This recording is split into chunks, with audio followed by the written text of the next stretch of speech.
pieņemts domāt, nevar būt konflikti, ja mēs runājam par ideālām, veselīgām attiecībām. Bet nejauksim divas svarīgas lietas, kas ir ļoti, ļoti atšķirīgas. Ideālās attiecības vai veselīgās attiecības. Ideālajās attiecībās ir ilūzijas, ir manipulācijas, ir izvairīšanās, ir šis te miers mājās, kuru mēs izvēlamies, jo mēs domājam, ka šis te miers ir labāks nekā šie te konflikti. Cilvēks vienmēr piekāpjas. Un šīs te problēmas netiek atrisinātas. Šīs te problēmas krājās. Un agri vai vēlu, bet nākās tomēr pieķerties vienai vai vairākām problēmām uzreiz. Un tad iznākums ir tāds, ka jūs nevis konfliktējat, bet jūs krājat problēmas.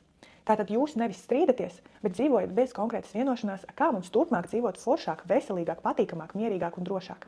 Arī par mieru kādreiz ir jāpakonfliktē.